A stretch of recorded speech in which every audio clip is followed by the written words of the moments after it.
The convoy moved slowly through the dusty streets of Ouagadougou, the armored vehicles casting long shadows in the late afternoon sun. Inside the lead vehicle, Ibrahim Traoré sat in silence, his eyes fixed on the diplomatic document in his hands. The French ambassador had delivered it personally that morning, a thinly veiled threat disguised as a proposal for continued cooperation. Traoré had read it 3 times already. Each reading only strengthened his resolve. "Stop here," he ordered. The driver pulled over near the old government quarter. Through the bulletproof window, Traoré could see children playing soccer in the distance, their laughter carrying across the neighborhood. This was what he was fighting for. Their future, free from the invisible chains that had bound his nation for decades. Colonel Bamba, his chief of security, leaned forward from the back seat. "Sir, we should keep moving. The security situation." "I need a moment," Traoré interrupted, his voice carrying the weight of a decision already made. The heat inside the vehicle was stifling despite the air conditioning. Sweat beaded on his forehead as he tucked the document into his breast pocket. Tonight he would address the nation. Tonight everything would change. 3 days earlier, Traoré had received intelligence from a source deeply embedded in Paris that France was preparing to increase its military presence in neighboring countries, a strategic encirclement disguised as a counterterrorism initiative.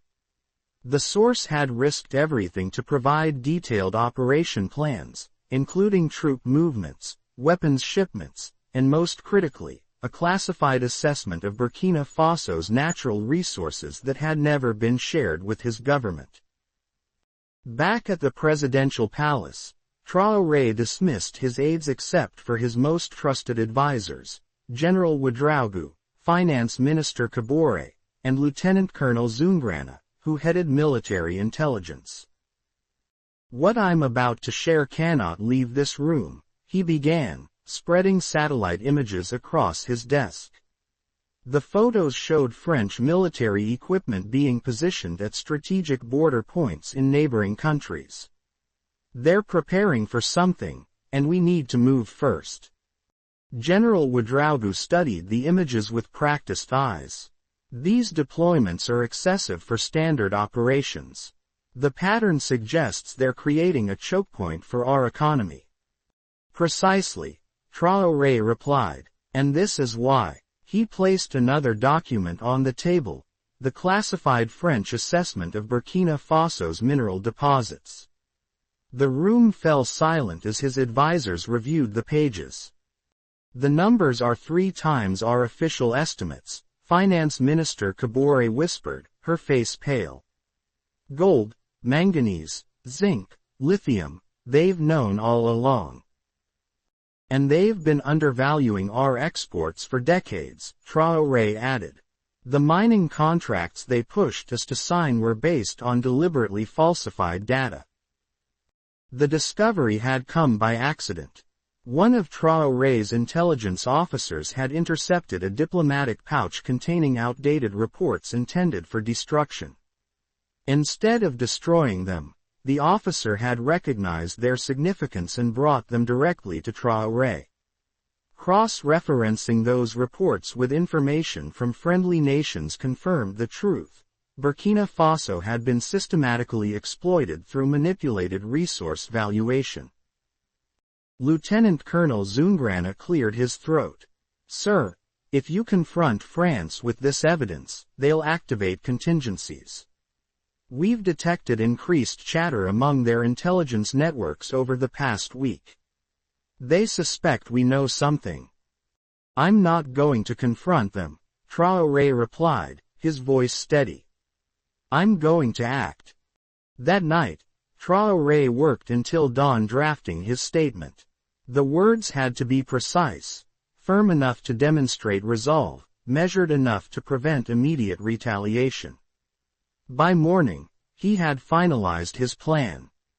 First came the recall of Burkina Faso's ambassador from Paris, for consultations, according to the official statement.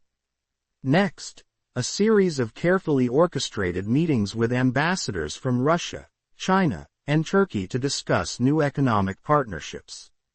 The message to France was clear: alternatives existed. The French response was swift.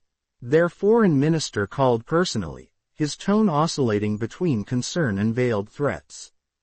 Economic assistance programs could be re-evaluated. Security cooperation might need reassessment. The conversation ended with a promise to send a special envoy within the week. "They're buying time," General Ouedraogo observed after Traoré recounted the call. "They'll try to identify our source in Paris while pressuring us economically. Which is why we need to move faster than they anticipate," Traoré replied. What followed was a carefully choreographed sequence of events. Military units were quietly repositioned to protect key infrastructure. The central bank was instructed to diversify currency reserves away from the French-backed CFA franc. Government ministries began conducting audits of all French-owned businesses operating in the country. Meanwhile, in the capital's poorer quarters, something remarkable was happening. Without any official announcement, citizens began organizing neighborhood watches and support networks. Market women established informal communication systems to report suspicious activities. University students formed discussion groups analyzing economic independence. It was as if the population sensed the coming confrontation and was preparing in its own way.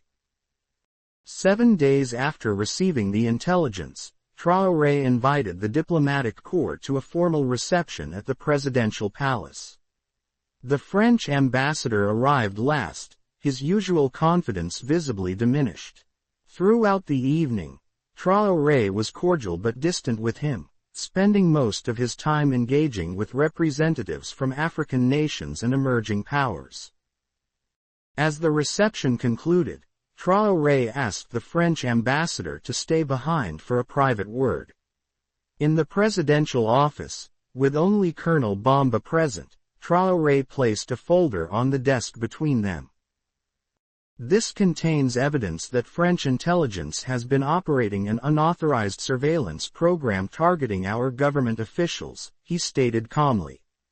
"We have identified 16 French operatives working under diplomatic cover. They have 48 hours to leave the country."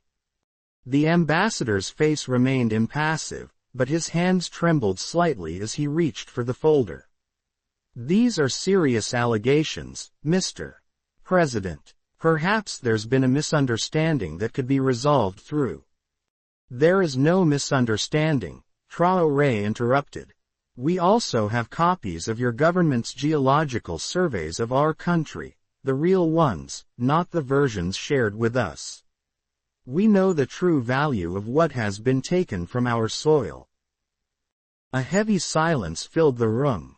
The ambassador's diplomatic veneer cracked momentarily, revealing a flash of alarm before he composed himself. "I'll need to consult with Paris before responding to these claims." "Of course," Traoré replied. "But know this, we have already secured new partnerships for our resource development. The arrangements your government has benefited from will be renegotiated or terminated." After the ambassador's departure, Colonel Bamba looked concerned. "Sir, they will retaliate. Our intelligence suggests they have contingency plans for regime change if their economic interests are threatened." Traoré nodded grimly, which is why tomorrow's address to the nation is critical. "Once the people understand what's at stake, any attempt to remove me will only strengthen resistance." That night, as Traoré finalized his speech, reports came in of unusual movement at the French military base outside the capital. Surveillance footage showed equipment being loaded onto transport aircraft, communications gear, primarily. They were evacuating their sensitive intelligence infrastructure ahead of whatever came next. At dawn, Traoré received an encrypted message from his source in Paris. Immediate response authorized. Economic pressure first. Military options prepared. The countdown had begun. The national broadcast was scheduled for 8 p.m. Throughout the day, rumors spread across the capital. Government workers reported seeing documents being moved. Military checkpoints appeared at major intersections. By late afternoon, crowds had gathered spontaneously in the main square, sensing that something momentous was approaching. At 7:30 p.m., as Traoré prepared to leave for the broadcast studio, Finance Minister Kabore burst into his office, her face flushed with urgency. "They've frozen our accounts," she announced. "The French Treasury has blocked access to our foreign reserves held in Paris. They moved faster than we anticipated." Traoré absorbed this news without visible reaction. "How long can we operate?" 3 months with domestic resources, possibly 6 if we implement immediate austerity measures. "And the alternative banking channels we established?" "Operational, but limited. They can handle about 40% of our needs for now." Traoré nodded. "Then we proceed as planned. They expect us to back down when faced with financial pressure. We will not." The studio lights felt unusually hot as Traoré took his seat before the cameras. Beyond the technical crew, Colonel Bamba stood watch, his hand never far from his sidearm. The director counted down. 3, 2, 1. "Citizens of Burkina Faso, I address you tonight at a pivotal moment in our nation's history," Traoré began, his voice steady. "For generations, we have been told that we are poor, that we need assistance to develop, that we should be grateful for foreign investment and aid. Tonight, I share with you the truth that has been hidden from us."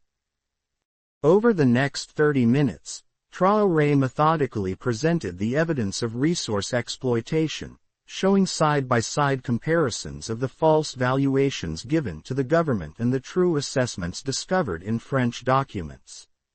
He explained how mining contracts had been structured to extract wealth while returning minimal benefits to the people. He revealed the surveillance programs targeting government officials who questioned these arrangements. "Tonight, I have issued a series of executive orders," he continued. "First, all mining contracts will undergo immediate review and renegotiation. Second, we are implementing capital controls to protect our economy from external manipulation. Third," he paused, knowing the significance of his next words, "effective midnight tonight, our borders will be temporarily closed to recalibrate our customs and trade policies." The border closure was the most extreme measure, one his advisors had debated intensely. It would disrupt commerce and create hardship, but it would also prevent the flood of smuggled goods that would otherwise be used to destabilize the economy. "I do not take these actions lightly," Traoré continued. "There will be challenges in the days ahead. Our former partners will attempt to pressure us through economic means. They will spread disinformation. They may even support elements within our society who oppose these changes. But we can no longer accept a relationship built on exploitation and deceit." As he spoke, real-time reports came in from across the country. French nationals were gathering at their embassy. Military units loyal to Traoré had secured key infrastructure including the airport, radio stations, and power plants. The internet remained functional but slowed significantly as foreign intelligence agencies attempted to monitor all communications. "To the government of France, I say this: we seek no conflict.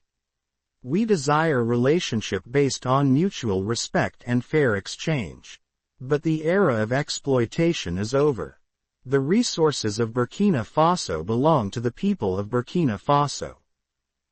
The broadcast concluded, and within minutes, Traoré's phone lit up with international calls. the American ambassador, the UN special representative, the ECOWAS chairman. All wanted immediate clarification. All were told the same thing. The president would address their concerns in due course, but the decision was final. 2 hours after the broadcast, the French response began. First came the official condemnation, expressions of grave concern for stability and security in the region. Then the economic warnings from international institutions closely aligned with French interests. By morning, international media outlets were running stories about growing authoritarianism and economic mismanagement in Burkina Faso. Traoré had anticipated all of this. What concerned him more were reports that several military officers with known French connections had gone missing from their posts. Colonel Bamba's security team was tracking their movements, but the potential for an internal challenge was real.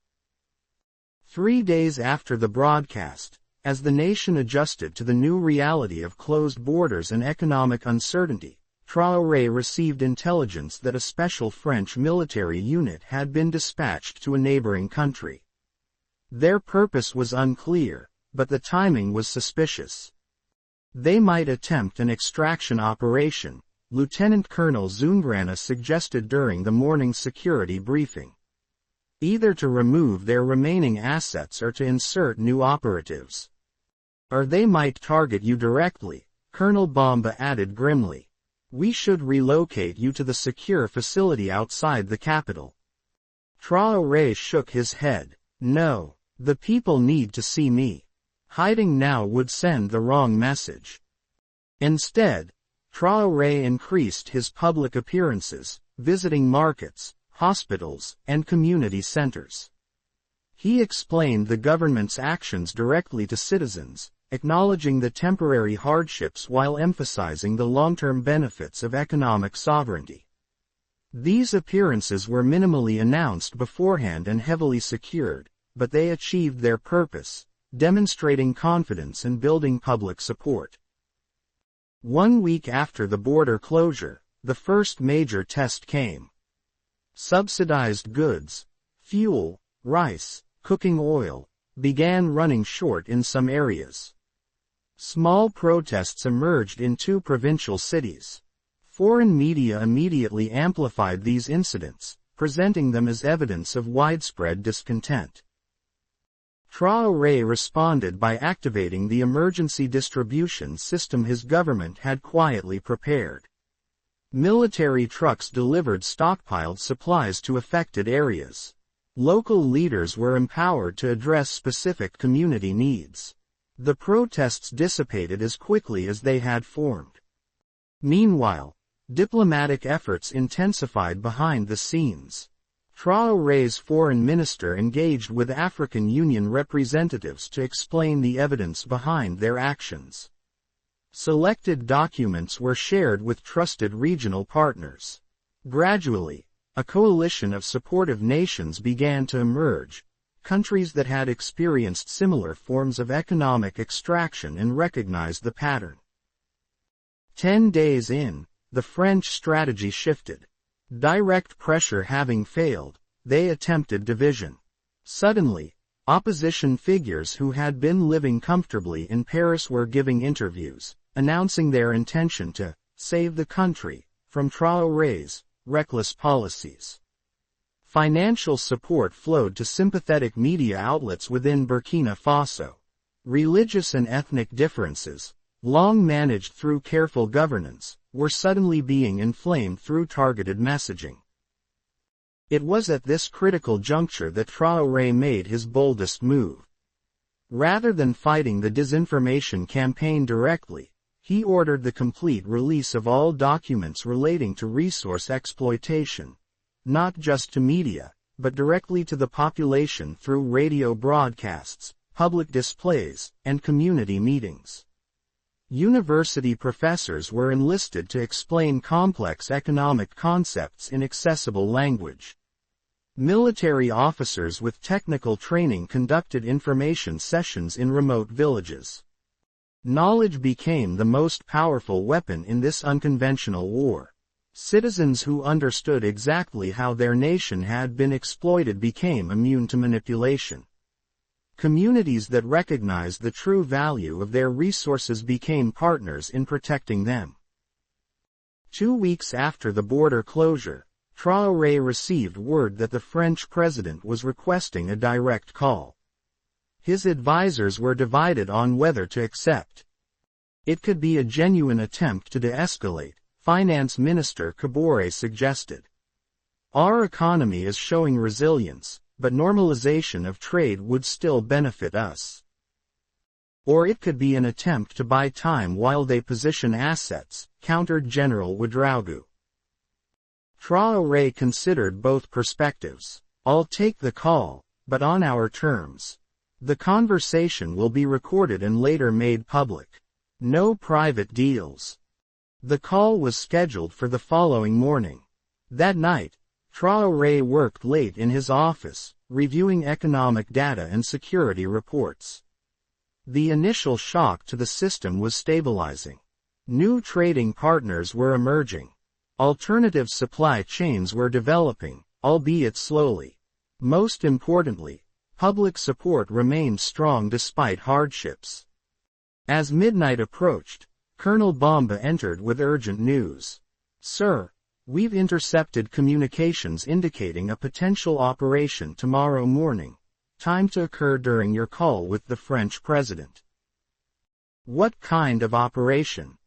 We're not certain, but it involves assets already in the capital. Possibly an attempt to create a significant distraction or security incident. Traoré considered this information. The call is at 10 a.m. Starting at 8, implement maximum security protocols throughout the government district. And move my location for the call. I'll speak from the military headquarters instead of the palace. Yes, sir. As Colonel Bamba turned to leave, Traoré added, and Bamba, select a team to protect the Finance Ministry archives. If they're planning a distraction, they might use it to destroy evidence we haven't yet secured. The night passed tensely. At dawn, Traoré reviewed the talking points for his call while security teams swept the military headquarters for any threats. By 9:30 a.m., he was in position in the secure communications room, surrounded by technical experts who would monitor and record the conversation. At precisely 10 a.m., the call connected. The French president began with diplomatic pleasantries, expressing concern about the misunderstanding that had led to the current situation. Traoré listened patiently, waiting for the real purpose of the call to emerge. President Traoré, the French leader finally said, we both know that the regional economy is interconnected. These border closures are causing unnecessary suffering. If there are specific concerns about our economic relationship, surely they can be addressed through normal diplomatic channels without such extreme measures. Mr. President, Traoré responded calmly, there is no misunderstanding. We have documented evidence of systematic resource misvaluation dating back decades. We have identified surveillance operations targeting our government officials. These are not matters for normal diplomatic channels. They are violations of our sovereignty. There was a pause before the French president replied, his tone noticeably colder. You speak of sovereignty, yet your actions threaten regional stability. France has always been a friend to Burkina Faso, providing security assistance, development aid. Let us be honest with each other, Traoré interrupted. That assistance has always come with conditions that benefit French interests first. The evidence we've uncovered shows clearly that for every franc of aid provided, many more have been extracted through unfair resource contracts. As the conversation grew more tense, an aide slipped a note to Traoré, security incident at central bank. Situation contained. 3 attackers neutralized. Without breaking stride in the conversation, Traoré continued addressing the French president. Perhaps instead of debating perceptions, we should discuss the armed individuals who just attempted to breach our central bank, individuals carrying French-issued equipment. There was a long silence on the line. When the French president spoke again, his tone had changed completely. I have no knowledge of any such operation. If French equipment was involved, it could have been acquired through many channels. Of course, Traoré replied. Just as the surveillance equipment we discovered in our ministries might have been acquired through many channels. Mr. President, I did not close our borders as a negotiating tactic. I closed them because our nation needs time to implement new systems that cannot be externally manipulated. When those systems are in place, the borders will reopen. And what becomes of existing agreements? Contracts signed in good faith by French companies. Contracts based on fraudulent information were not signed in good faith. They will be renegotiated to reflect the true value of our resources. Companies willing to accept fair terms will be welcome to continue operations. The call ended shortly after, with no resolution but a clear understanding of each side's position. As predicted, the security incident at the central bank had been intended as a distraction. Analysis revealed that the real target had been the digital infrastructure linking Burkina Faso's financial system to international networks. The attackers had carried specialized equipment designed to insert backdoors that would allow external control of fund transfers. That evening, Traoré addressed the nation again, briefer this time. He explained the attempted breach of the central bank, presented evidence linking the attackers to foreign interests, and reaffirmed the government's commitment to protecting the country's resources. Today's events confirm the necessity of our actions, he told the watching nation. Those who benefited from the old system will not surrender their advantages easily. But we will not surrender our future. 3 weeks after the border closure, signs of adaptation were becoming visible throughout the country. Local production of basic goods had increased dramatically. Farmers were finding new markets for their products within the country rather than exporting raw materials at undervalued prices. Community exchange systems had emerged to address shortages in specific goods. The international pressure continued, financial, diplomatic, informational, but its effectiveness was waning. Each attempted destabilization was countered with transparency and community engagement.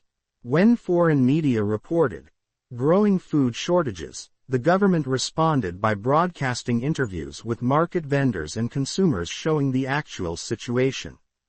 When financial experts predicted economic collapse, the Finance Ministry released daily updates on reserves and operations. 1 month into the border closure, Traoré received intelligence that changed the dynamic completely. His source in Paris revealed that internal French government assessments had concluded that the strategy of external pressure had failed. The French military had advised against direct intervention, citing unacceptable risks and limited chance of success.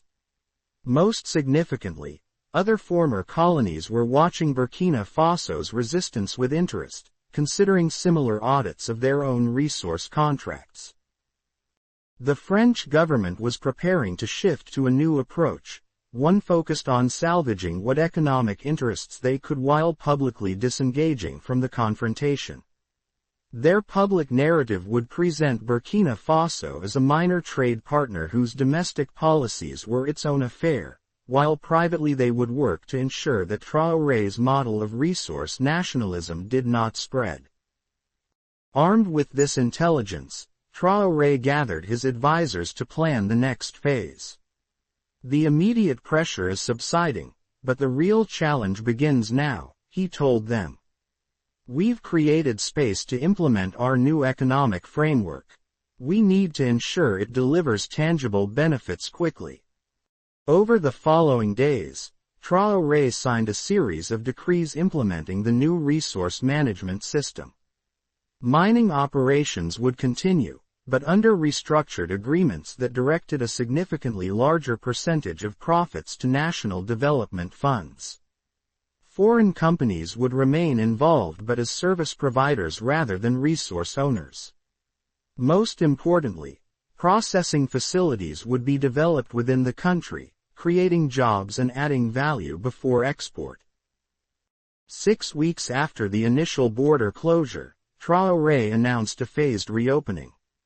Essential trade would resume immediately, with full normalization to follow as new customs and verification systems were implemented. The French response was muted, a brief statement, welcoming improved regional commerce, with no mention of the underlying dispute. In private diplomatic channels, however, French representatives made clear their government's position. Any attempt by Burkina Faso to support similar moves by other African nations would be viewed as a hostile act. The message was conveyed through third parties, neighboring countries that maintained closer ties with France. Traoré's response was delivered in person during a meeting with the ambassadors of several West African nations. Burkina Faso does not seek to dictate policy to our neighbors, he stated.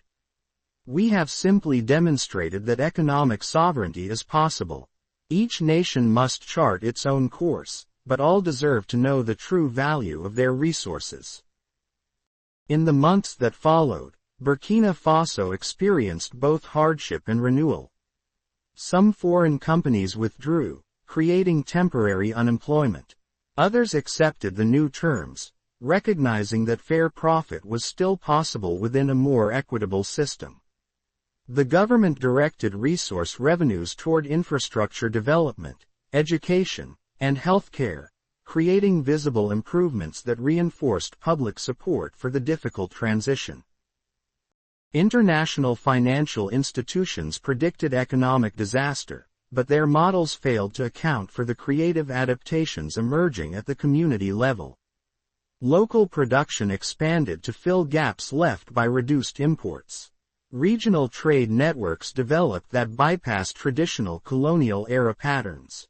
A new entrepreneurial energy emerged as citizens recognized opportunities in the changing economic landscape.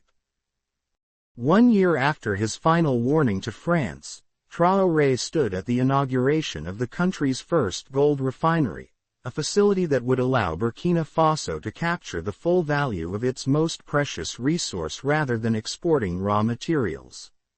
The building gleamed in the afternoon sun, a physical manifestation of the transformation underway. As he prepared to cut the ribbon, Traoré reflected on the cost of the path he had chosen. The year had brought attempts on his life, sleepless nights, difficult decisions affecting millions. International media still portrayed him as an authoritarian disrupting the established order rather than a leader reclaiming his nation's wealth. Former allies had distanced themselves, fearing similar demands from their own populations. But standing before the refinery, surrounded by workers who would transform raw materials into finished products for the first time in the country's history, Traoré felt the weight of those challenges balanced by the promise of what was being built. The path to true independence was longer and more complex than a border closure, but that decisive action had created the space for this new beginning. The international system that had extracted wealth from his nation for generations remained powerful, but it was no longer unchallenged. The warning had been delivered, the response had come, and Burkina Faso was still standing, stronger, more self-reliant, and ready for whatever came next. As he cut the ribbon and the crowd erupted in celebration, Traoré knew that the true impact of his warning would be measured not in days or months, but in generations. The children who would grow up in a nation that controlled its own resources, that processed its own materials, that negotiated as equals rather than dependents, they would be the living testament to the value of this difficult year. And in capitals across the continent, other leaders were watching, measuring their own nation's resources against the contracts that governed them, and beginning to ask the same questions that had started Traoré on this path. The warning to France had been delivered by one nation, but its echoes would resonate far beyond a single border. If you enjoyed it, please like, share, and subscribe to FictionWire Africa. This is a fictional story created purely for entertainment.